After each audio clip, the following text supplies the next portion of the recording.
Pendidikan Matematika 2019. Support by RTL Channel. Selamat menonton. University Islam Negeri Raden Fatah Palembang. Fakultas Ilmu Tarbiyah dan Keguruan mempersembahkan. Oke, kita perkenalan dahulu. Halo semua, Assalamualaikum warahmatullahi wabarakatuh. Perkenalkan, nama saya Nur Rama Pratama dari Program Studi Pendidikan Matematika UIN Raden Fatah Palembang dengan nomor induk mahasiswa 19302061110. Baiklah, di sini kami dari kelompok 6 akan mempresentasikan mengenai materi peluang diskrit. Sebelumnya, peluang diskrit adalah salah satu mata kuliah pendidikan matematika yang tercakup dalam materi matematika diskrit, yang mana dosen pengampunya yang saya hormati yaitu Bapak Rieno Septaneri MPD. Beliau adalah salah satu dosen pendidikan matematika di Prodi Pendidikan Matematika UIN Raden Fatah Palembang. Oke teman-teman, jadi di sini pada video kali ini yaitu saya sebagai penyaji pertama ya, penyaji pertama di video kali ini, dan yang selanjutnya akan dijelaskan sama teman saya sekaligus untuk perkenalan.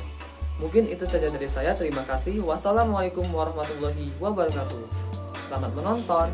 Assalamualaikum warahmatullahi wabarakatuh. Perkenalkan, nama saya Rizky Dwi Jayanti dengan nomor induk mahasiswa 1930206098. Warahmatullahi wabarakatuh.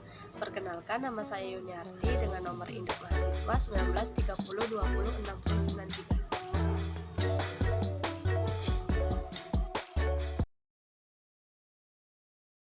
Halo teman-teman.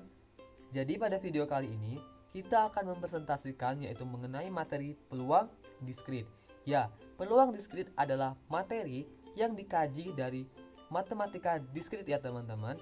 Nah, untuk kita mempelajari sama-sama, teman-teman harus mempersiapkan pena atau bukunya ya yang di atas meja, atau yang sedang menonton ini silakan menyimak dengan benar-benar dan teliti secara sesama. Oke, siap? Mari kita masuk ke materi. Nah, di sini ada 8 pembahasan ya teman-teman ya. 8 pembahasan. Yang pertama yaitu ada peluang diskrit, kemudian yang kedua ada sifat-sifat yang ada pada peluang diskrit, kemudian yang ketiga itu ada peluang kejadian, yang keempat itu ada konsep-konsep apa saja yang digunakan dalam peluang diskrit. Kemudian yang kelima ada peubah acak diskrit, dan yang keenam ada fungsi peluang diskrit. Yang ketujuh ada fungsi distribusi, kemudian yang kedelapan itu ada distribusi diskrit. Nah, untuk ke poin 7 tadi itu ada fungsi distribusinya, itu ada dua. Pertama kumulatif dan distribusi. Nah, pada video kali ini itu kaitannya dengan materi statistika matematika ya teman-teman ya. Teman-teman harus ingat kembali dan flashback ke materi yang lalu ya. Oke, kita langsung masuk ke materi pertama. Nah, di sini yaitu apa sih peluang diskrit? Nah, setiap hasil percobaan di dalam ruang contoh disebut titik contoh. Nah, apa itu titik contoh? Atau sample point ya. Nah, ruang itu contohnya itu dilambangkan dengan dan titik-titik. Contohnya dilambangkan dengan X1, X2, dan seterusnya sampai Xn ya. Nah, maka S-nya apa S-nya? S-nya adalah kita buka kurawal yaitu X1, X2, X3, dan seterusnya sampai Xn yang diketahui pada sebuah soalnya teman-teman. Nah, kemudian ruang contoh yang jumlahnya anggotanya terbatas itu disebut dengan yang namanya ruang contoh. Nah, ruang contoh itu atau diskrit itu adalah discrete sample space. Apa itu? Yaitu peluang terjadinya sebuah titik contoh dinamakan peluang diskrit teman-teman, dan disimbolkan dengan simbol PX1 atau PX iya teman-teman, tergantung dari permintaan soalnya gitu teman-teman. Nah, jadi dari cuplikan itu dapat kita definisikan bahwa peluang diskrit itu kita misalkan ya, X1 itu atau XI adalah sebuah titik contoh di dalam ruang contoh S. Nah, maksudnya gimana sih?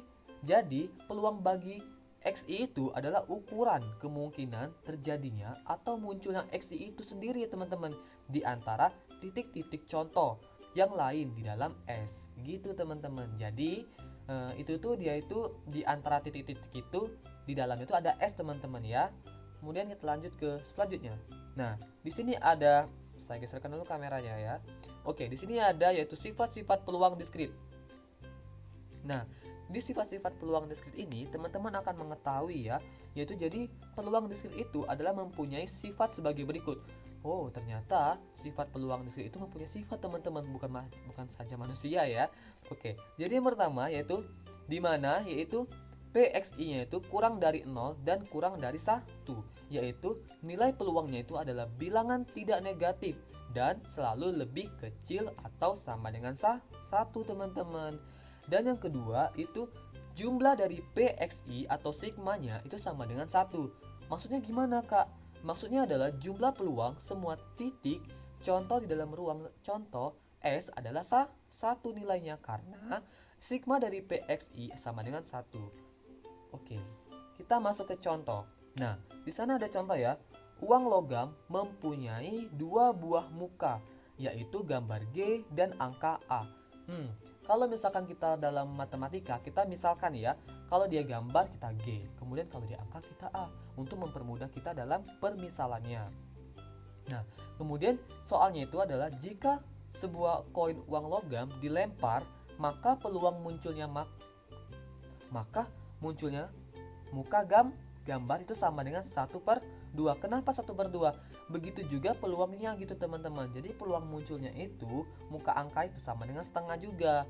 Nah, kemudian jika 2 buah koin uang logam itu dilempar, maka ruang contohnya adalah apa saja yaitu teman-teman, yaitu S-nya ada AA, AG, GA, GG. Apa sih itu kak? AA, AG, AGG?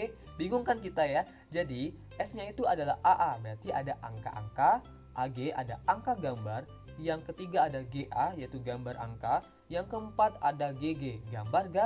Jadi S-nya ada berapa teman-teman? Ada 4 ya. Jadi kalau misalkan ditanya berapa NS dari pelemparan 2 buah muka uang logam, jawabannya ada 4, yaitu AA, AG, GA, dan GG. Nah, kemudian peluang setiap titik contoh itu adalah penjelasannya seperti ini ya. Mari teman-teman simak. Yang pertama yaitu PAA atau peluang dari angka-angka itu sama dengan peluang dari angka gambar. Kemudian juga sama dengan peluang dari gambar angka, dan sama dengan juga peluang dengan gambar. Jadi sama dengan 1/4. Kenapa 1/4? Karena ada 4 peluang ya kan, yaitu peluang angka gambar angka, dan gambar. Kenapa 1? Karena di sini pada contohnya yaitu uang logam yaitu dilemparkan gambar dengan angka. Lanjut ya, yang ketiga yaitu mengenai peluang kejadian. Nah, kalau berbicara mengenai peluang kejadian, itu kejadian itu adalah apa namanya teman-teman? Adalah event ya. Disimbolkan dengan E adalah himpunan bagian dari ruang contoh. Misalnya nih, pada percobaan melempar dadu, itu kejadian munculnya itu angka ganjil ya, adalah seperti E-nya itu seperti 1, 3, 5. Kemudian kejadian munculnya itu adalah angka 1. Berarti E-nya sama dengan 1 teman-teman. Kemudian kejadian yang hanya mengandung 1 titik contoh itu disebut dengan kejadian sederhana atau simple event ya. Dan kejadian yang mengandung lebih dari 1 titik contoh itu disebut dengan kejadian majemuk. Nah, berbeda kan teman-teman? Kalau yang pertama tadi kejadian sederhana, kalau yang kedua ini kejadian majemuk atau compound event. Event ya. Oke, kemudian kita lanjut yaitu peluang terjadinya suatu kejadian didefinisikan sebagai berikut teman-teman. Yaitu definisinya, peluang kejadian E di dalam ruang contoh S adalah PE, yaitu sama dengan harga mutlak dari E itu dibagi dengan harga mutlak dari S teman-teman. Nah, kemudian di sini ada peluang kejadian E itu juga dapat diartikan sebagai jumlah peluang semua titik contoh di dalam E teman-teman. Jadi kita menuliskannya itu bahwa PE atau peluang E itu sama dengan harga mutlak dari E atau bukan atau ya, tapi per ya, per harga mutlak S. Jadi dibagi. Nah, atau sama dengan penulisannya yaitu sigma dari PXI, tergantung dari X-nya berapa teman-teman. Nah, kalau matematika tanpa contoh itu adalah sebuah bukan percobaan kalau kita tidak ada contoh. Nah, di sini kami akan memberikan contoh ya. Nah, di situ ada contoh. Pada percobaan melempar dadu, S sama dengan 1, 2, 3, 4, 5, 6. Nah, teman-teman yang nonton ini juga sambil-sambil menghitung ya. Jadi kita sambil-sambil belajar di video ini. Nah, jadi kemudian kejadian munculnya angka ganjil adalah E sama dengan 135. Di sini S-nya itu sama dengan 6 dan E-nya sama dengan 3 ya. Nah, kemudian kejadian munculnya angka ganjil adalah 3/6. Mengapa 3/6, Kak? Karena jumlah dari E atau angka ganjilnya ada 3 ya. Karena ada 1, 3, 5. Nah, kemudian jumlah dari NE itu sendiri ada 3. Nah, kemudian berapa total semuanya atau NS-nya? Ada 6. Jadi, tadi sesuai rumusnya bahwa bentar ya. Saya pakai spidol. Jadi PE itu sama dengan harga mutlak E dibagi harga mutlak S ya teman-teman ya. Jadi berapa teman-teman? Yaitu 3/6. Nih, gini ya teman-teman ya. Oke, nih 3/6 yaitu atau 1/2. 1/2 itu kita perkecil ya. Udah paham sampai sini?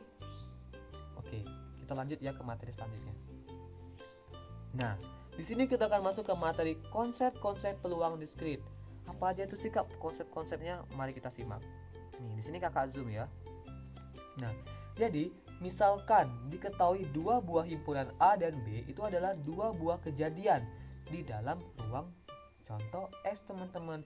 Nah, yang pertama yaitu kejadian bahwa A dan B itu terjadi sekaligus, berarti sama dengan munculnya salah satu titik contoh di dalam himpunan di mana A itu irisan dari B. Kemudian peluang terjadinya itu kejadian A dan B adalah apa?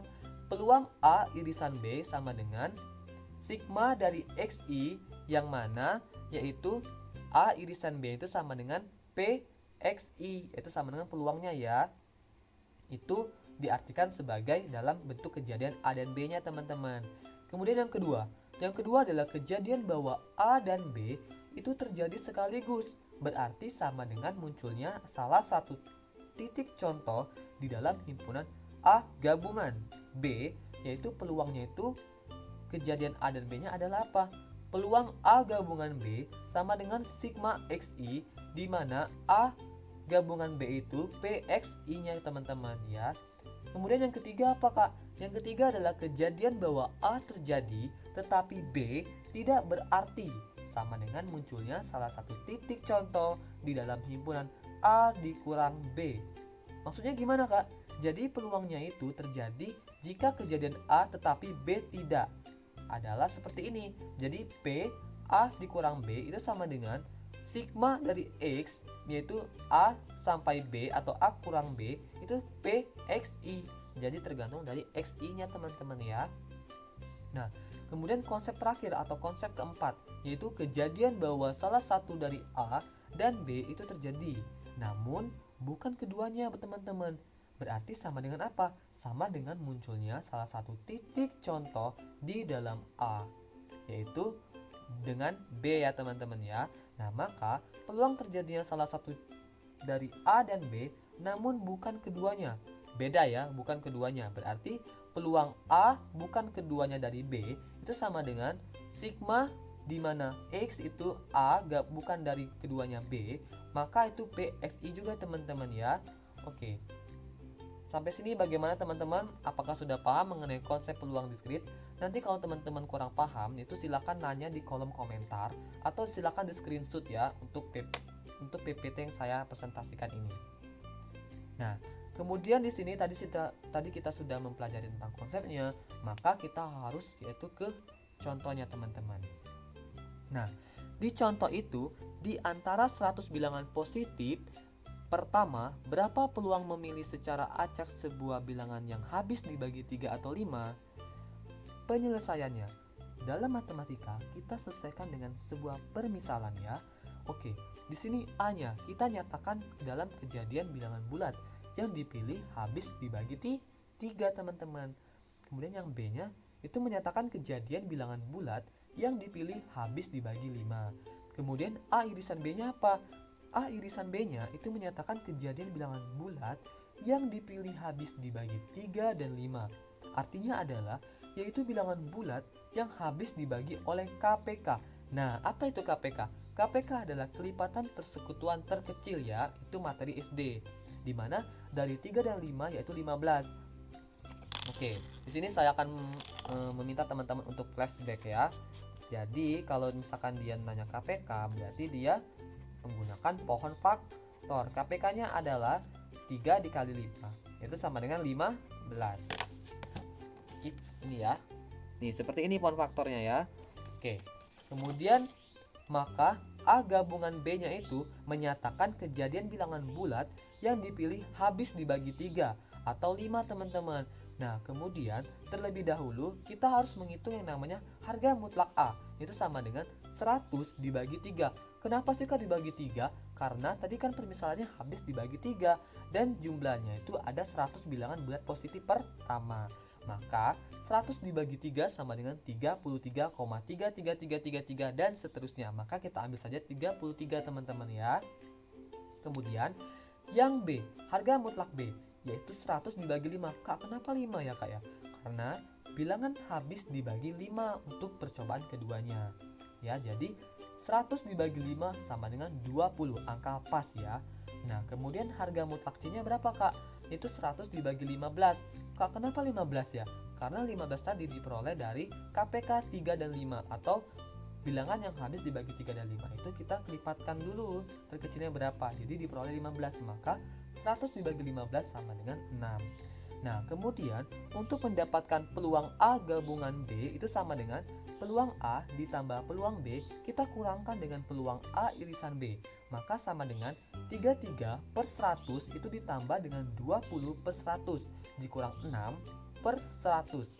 Maka sama dengan 0,47. Nah, bisa teman-teman hitung ya. Kalau misalkan hasilnya tidak akurat, nanti silakan chat di kolom komentar YouTube ini ya. Tapi insya Allah ini jawabannya sudah kami hitung dan benar dan tepat ya. Nah, jadi peluang bilangan yang dipilih habis dibagi 3 atau 5 diperoleh adalah 0,47. Bisa juga dalam bentuk pecahan teman-teman ya. Tergantung dari permintaan soal. Jika dalam sebuah pilihan ganda, maka misalkan tidak ada angka desimal atau angka pecahan, kita pilih salah satu ya. Gitu teman-teman ya. Oke, kita lanjut ke peubah acak diskrit. Nah, peubah acak diskrit yaitu definisi peubah acak diskrit itu kita misalnya X adalah peubah acak. Jika banyak nilai-nilai yang mungkin dari X itu yaitu ruang hasil Rx berhingga atau tak berhingga tapi dapat dihitung. Nah, maka X-nya itu kita namakan sebagai peubah acak diskrit, teman-teman. Nah, seperti itu ya. Sudah paham kan artinya? Nah, mari kita masuk ke contoh. Nah, di sini ada contohnya.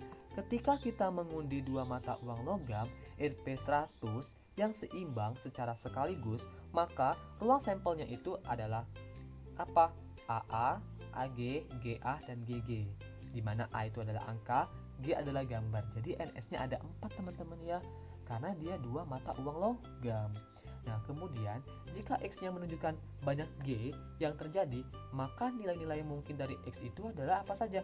0, 1, 2, karena dia gambar ya.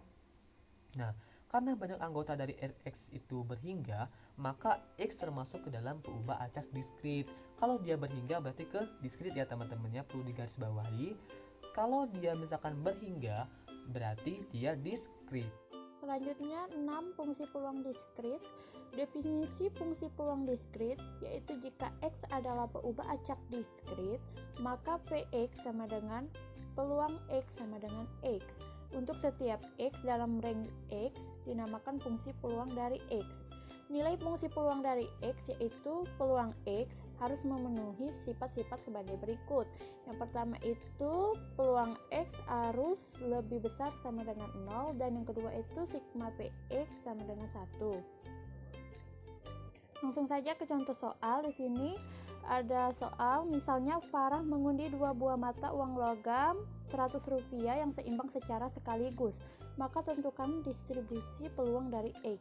Penyelesaiannya pertama-tama di sini kita harus mencari dulu percobaannya atau eksperimennya, yaitu eksperimennya itu mengundi dua buah mata uang logam Rp100. Jadi kita tahu bahwa uang logam itu ada dua sisi. Yang pertama itu gambar dan angka atau huruf. Jadi ruang sampelnya itu ada 4, di mana ada gambar-gambar, gambar huruf, huruf gambar, dan huruf-huruf. Karena X menyatakan banyak hal yang muncul, maka untuk titik sampel G itu 0. Kenapa 0? Karena tidak ada huruf. Karena itu kan gambar-gambar, tidak ada huruf, maka 0. Untuk titik sampel GH itu ada 1, hurufnya ada 1. Kemudian untuk titik sampel HG itu juga sama, ada 1. Dan yang terakhir untuk titik sampel HH itu ada 2, karena hurufnya ada 2, HH kan. Karena mata uang logam Rp100 yang digunakan dalam pengundian itu seimbang, maka peluang masing-masing titik sampelnya itu sama, yaitu 1/4. Maka bisa kita tulis untuk peluang X sama dengan 0 itu, peluang GG itu 1/4, kemudian peluang X sama dengan 1 itu bisa kita tambahkan peluang dari GH ditambah peluang dari HG itu 1/4 ditambah 1/4, 2/4 setengah. Jadi peluang dari X sama dengan 1 itu setengah, dan peluang X sama dengan 2 itu peluang huruf-huruf ya, HH itu 1/4. Maka dapat kita lihat tabel distribusi peluang dari X ini. Kita bisa lihat bahwa X sama dengan 0, peluang X-nya 1/4. Untuk X sama dengan 1, peluang X-nya 1/2, dan peluang dari dan X-nya sama dengan 2 itu peluang X-nya 1/4. Selanjutnya 7 fungsi distribusi kumulatif diskrit. Di sini definisi fungsi distribusi kumulatif diskrit itu misalnya X adalah peubah acak diskrit, maka fungsi distribusi kumulatif dari X berbentuk fx sama dengan peluang X kurang dari sama dengan X, dan juga bisa sama dengan sigma peluang T, dengan peluang T adalah fungsi peluang dari X di T. Langsung saja ke contoh soal. Di sini apabila kita mengundi dua mata uang logam Rp100 yang seimbang secara sekaligus, maka distribusi peluangnya itu berbentuk kita tahu yang kita dapat tadi ini ya, tabel dari fungsi peluang yang ini.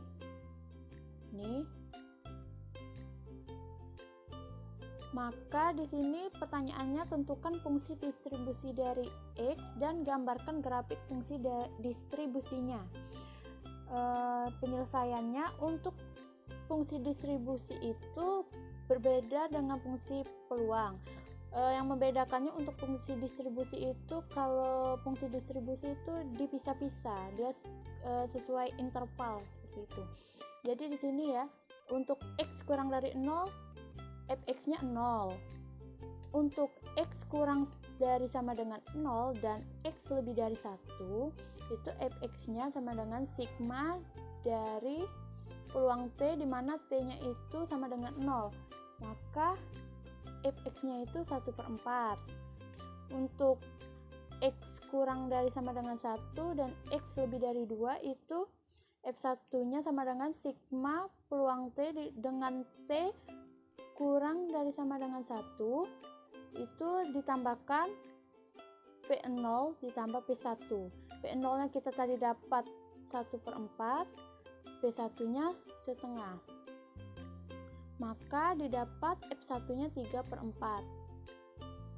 Lalu untuk X kurang dari 2, maka F2 sama dengan sigma peluang T dengan T kurang dari sama dengan 2 itu ditambahkan semua. Jadi P0 ditambah P1 ditambah P2 sama dengan 1/4 ditambah 1/2 ditambah 1/4, didapatlah F2-nya itu 1. Jadi fungsi distribusi dari X berbentuk untuk fx X kurang dari 0 itu 0, untuk X kurang dari sama dengan 0 dan X lebih dari 1 itu 1/4, untuk X kurang dari sama dengan 1 dan lebih dari 2 itu 3/4, dan untuk X kurang dari sama dengan 2 itu 1. Nah, sudah dapat fungsi distribusinya, bisa kita mencari grafiknya. Di sini gambar grafiknya tidak terlalu jelas. Teman-teman bisa melihat di buku statistika matematika ini halaman 116, 115, 117, dan juga bisa di sini saya fotokan ya. Selanjutnya yang B itu untuk grafik fungsi distribusi diskrit.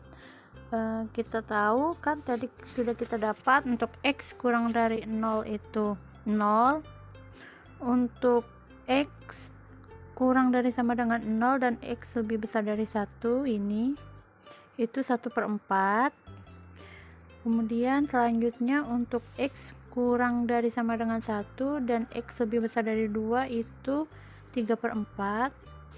Jadi grafiknya dari sini dia nih, dari 1 untuk yang X kurang dari sama dengan 1 dan X lebih besar dari 2, dan yang selanjutnya itu yang terakhir itu X kurang dari sama dengan 2 itu 1 ya, dia dimulai dari 2 bukan 0. Hal yang perlu diperhatikan dalam fungsi distribusi untuk peubah acak diskrit adalah penulisan notasinya. Notasi untuk fungsi distribusi bisa ditulis dengan huruf besar F, G, H, atau lainnya yang diikuti dengan nilai peubah acaknya. Jadi yang pertama, apabila fungsi peluang dari peubah acak X dinotasikan dengan peluang X, maka notasi untuk fungsi distribusinya bisa ditulis dengan Fx. Dan kedua, apabila fungsi peluang dari peubah acak X dinotasikan dengan Px, maka notasi untuk fungsi distribusinya bisa ditulis dengan Gx. Yang ketiga, sama juga, apabila fungsi peluang dari peubah acak X dinotasikan dengan Px, maka notasi untuk fungsi distribusinya bisa ditulis dengan Hx. Dan yang keempat, apabila fungsi peluang dari peubah acak X dinotasikan dengan Px, maka notasi untuk fungsi distribusinya bisa ditulis dengan K. Baik, jadi di sini saya akan menjelaskan mengenai distribusi khusus diskrit, di mana distribusi khusus diskrit ini terdiri dari distribusi Bernoulli, distribusi binomial, distribusi trinomial, distribusi Poisson, distribusi geometrik, dan distribusi hipergeometrik. Nah, di sini ada distribusi Bernoulli. Jadi apabila sebuah eksperimen mempunyai dua hasil yang muncul seperti sukses dan gagal dengan masing-masing peluangnya P dan 1 dikurang P, maka peristiwa yang diperhatikan baik sukses maupun gagal akan berdistribusi Bernoulli. Nah, jadi di sini definisi fungsi peluang Bernoulli. Peubah acak X dikatakan berdistribusi Bernoulli jika dan hanya jika fungsi peluangnya berbentuk Px sama dengan Px sama dengan X sama dengan P pangkat X dikali 1 dikurang P pangkat 1 dikurang X, di mana X sama dengan 0 dan 1. Peubah acak X yang berdistribusi Bernoulli dikatakan juga peubah acak Bernoulli. Penulisan notasi dari peubah acak yang berdistribusi Bernoulli adalah B, X, di mana 1 dan P. Artinya, peubah acak X berdistribusi Bernoulli dengan peristiwa yang diperhatikan, baik sukses maupun gagal dinyatakan dengan X. Banyak eksperimen yang dilakukan satu kali dan peluang terjadinya peristiwa yang diperhatikan baik sukses maupun gagal sebesar P. Di sini ada contoh dari distribusi Bernoulli. Apakah arti Y Bernoulli? Y 1,1/4, kemudian tuliskan bentuk fungsi peluangnya. Nah, di situ sudah ada penyelesaiannya. Teman-teman bisa lihat sendiri ya untuk penyelesaiannya. Nah, sekarang kita akan lanjut ke distribusi binomial. Nah, jadi definisi fungsi peluang binomial itu peubah acak X dikatakan berdistribusi binomial jika dan hanya jika fungsi peluangnya berbentuk P, X sama dengan X sama dengan NX. P pangkat X dikali 1 dikurang P pangkat N dikurang X, di mana X nya itu 0, 1, 2, 3 sampai N ya. Nah itu ada contohnya. Apakah arti Y Bernoulli B? Y sama dengan Y 1,1/4. Kemudian tuliskan bentuk fungsi peluangnya. Nah disitu juga sudah ada penyelesaiannya, teman-teman juga bisa membacanya ya untuk contoh soal distribusi binomial. Kita lanjut. Di sini juga ada distribusi trinomial. Nah, definisi fungsi peluang trinomial, perubahan acak X dan Y dikatakan berdistribusi trinomial jika dan hanya jika fungsi peluangnya berbentuk P X Y sama dengan N faktorial dibagi X faktorial Y1 dikali N dikurang X dikurang Y faktorial P1 pangkat X P2 pangkat Y P3 pangkat N dikurang X dikurang Y, di mana X ditambah Y kurang dari atau sama dengan N, P1 ditambah P2 ditambah P3 sama dengan 1. Nah, di sini ada contohnya untuk distribusi trinomial. Teman-teman juga bisa melihatnya dan juga bisa melihat cara penyelesaiannya. Baik, selanjutnya kita akan membahas tentang distribusi Poisson. Nah, di mana perubahan acak X yang berdistribusi Poisson dikatakan juga perubahan acak Poisson. Penulisan notasi dari perubahan acak X yang berdistribusi Poisson adalah artinya perubahan acak X berdistribusi Poisson dengan parameter itu ya, parameter gamma. Selanjutnya, nah misalkan X adalah perubahan acak berdistribusi Poisson dengan parameter gamma, jika P X sama dengan 0 sama dengan 0,2 maka hitung P X sama dengan 2. Nah di situ juga sudah ada cara penyelesaiannya untuk mencari fungsi dari distribusi Poisson. Teman-teman juga bisa melihatnya ya di dalam PPT ini.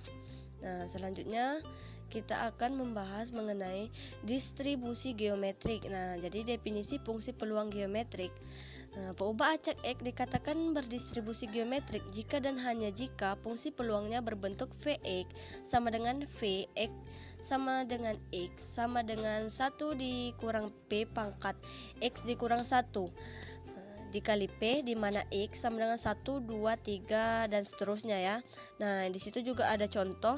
Misalkan para mengundi sebuah dadu yang seimbang, kemudian ia mengulangi pengundian itu beberapa kali sampai dadu itu menghasilkan mata dadu 6 akan muncul pertama kali pada pengundian ke-10. Nah di situ juga ada penyelesaiannya. Dalam hal ini P itu peluang munculnya mata dadu 6 1/6 ya. 1 dikurang P itu peluang munculnya bukan mata dadu 6 5/6 ya. X itu banyak pengundian sebuah dadu yang dilakukan. Banyaknya pengundian tadi kan 10 kali, jadi kita tulis di situ 10. Maka P X sama dengan 10 sama dengan 5/6 pangkat 9 dikali 1/6. Jadi hasilnya 0,0323. Di sini lanjut untuk distribusi hipergeometrik. Nah, jadi definisi fungsi peluang hipergeometrik itu perubahan acak X dikatakan berdistribusi hipergeometrik jika dan hanya jika fungsi peluangnya berbentuk Vx sama dengan Vx sama dengan X sama dengan Kx dikali N dikurang Kn dikurang X dibagi N dikali N ya, dimana X nya itu 0, 1, 2, 3 sampai N ya. Nah disitu ada juga contohnya. Misalkan Sandi mempunyai setumpuk kartu yang berjumlah 52 buah dengan 20 buah kartu berwarna merah dan 26 buah kartu berwarna hitam. Jika Sandi mengambil 4 buah kartu secara sekaligus dari setumpukan kartu itu, maka berapa peluang bahwa dari 4 kartu yang terambil itu ada 2 buah kartu yang berwarna hitam? Nah, di sini ada penyelesaiannya ya. Nah, jadi N itu kita anggapkan kartu jumlah seluruh kartu 52, K itu kita anggap bahwa dari 4 kartu yang terambil itu ada 2 buah kartu yang berwarna hitam. Nah, di sini ada penyelesaiannya ya. Nah, jadi N itu kita anggapkan kartu jumlah seluruh kartu 52, K itu kita anggap banyaknya kartu berwarna hitam ya, itu ada 26, dan N itu kita anggap saja banyaknya kartu yang diambil secara sekaligus itu ada 4, dan X itu banyak kartu hitam yang terdapat dalam sampelnya. Nah, jadi untuk mencari peluangnya itu ya sudah dijelaskan di situ, tinggal teman-teman lihat sendiri ya, di situ sudah sangat jelas. Baik, mungkin itu saja yang bisa saya sampaikan. Terima kasih. Baiklah, itu saja presentasi dari kelompok kami, kelompok 6, tentang materi peluang diskrit. Jika ada kata-kata yang salah dalam penyampaian materi, kami selaku penyaji memohon maaf kepada Allah, kami mohon ampun. Semoga materi kali ini bisa bermanfaat bagi kita semua. Assalamualaikum warahmatullahi wabarakatuh.